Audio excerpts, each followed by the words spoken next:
When India rose for freedom in 1857, an old poet became the symbol of resistance.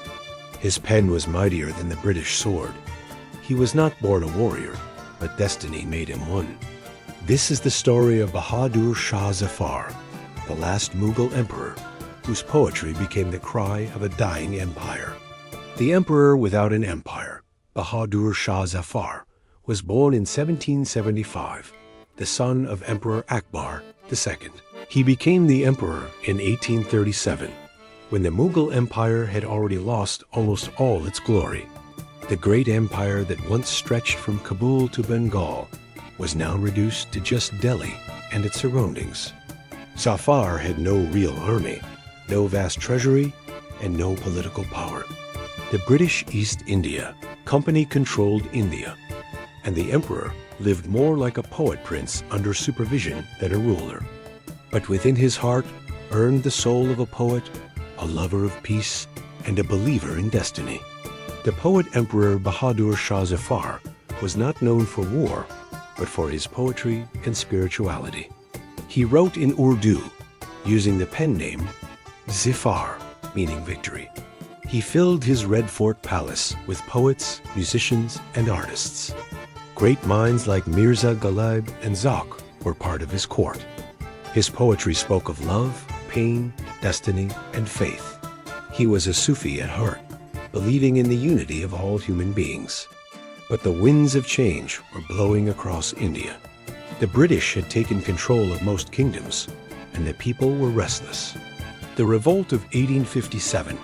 In May 1857, Indian soldiers known as sepoys rebelled against the British East India Company. It started with anger over rifle cartridges rumored to be greased with cow and pig fat, an insult to both Hindu and Muslim faiths.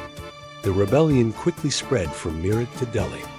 When the rebels reached Delhi, they went straight to Bahadur Shah Zafar. Even though he was in his 80s, they begged him to become their leader, to be the emperor of a free India. Zafar hesitated at first, saying, "I am too old for war, too weak to rule." But the voice of the people was stronger.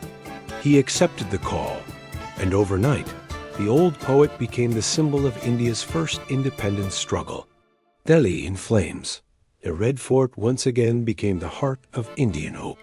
The rebels declared Zafar as Emperor of Hindustan, and his name was shouted in the streets of Delhi. For a few months, it seemed as if the Mughal Empire had returned. People believed freedom was near, but the British were determined to crush the rebellion. They surrounded Delhi, bombarded its walls, and killed thousands. By September 1857, Delhi fell. The city was destroyed, its people massacred, and the Red Fort turned into ruins. Zafar's 2 sons and grandson were captured and executed by British officer, Major William Hodson. Their heads brought to Zafar as proof. It broke the old emperor's heart. The exile of the emperor after the fall of Delhi, Bahadur Shah Zafar was arrested. He was taken from the Red Fort, not as a king, but as a prisoner of war. In a public trial held by the British, he was accused of leading the rebellion. Despite his age and frailty, he stood with dignity.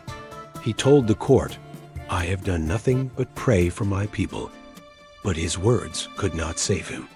In 1858, the British exiled him to Rangoon, now Yangon, Myanmar. He was 83 years old. The once great emperor now lived in a small, dark cell, thousands of miles from his beloved Delhi. The last days in exile, Bahadur Shah Zafar spent his final years writing poetry and praying. His health weakened, his family died one by one, and the world forgot him. Yet his words remained powerful, filled with sorrow and faith. He wrote his most famous lines shortly before his death. Kitna hai bad nasib Zafar, dafn kal I do ga zaman bina mili, ku yar main. How unfortunate is Zafar, not even 2 yards of land to be buried in the land of his beloved. He died in November 1862, buried quietly in Rangoon, his grave unmarked for decades. The legacy lives on the British, thought they had erased his memory. But Bahadur Shah Zafar's story became a symbol of India's spirit, a reminder that freedom and faith can never be fully defeated. He was the last Mughal emperor, but his poetry made him the first emperor of India's soul. His story teaches us that even in defeat, there is dignity, and even in silence, there can be a voice that echoes for centuries. Empires fall, but legends remain. Bahadur Shah Zafar lost his throne, but won immortality through his words.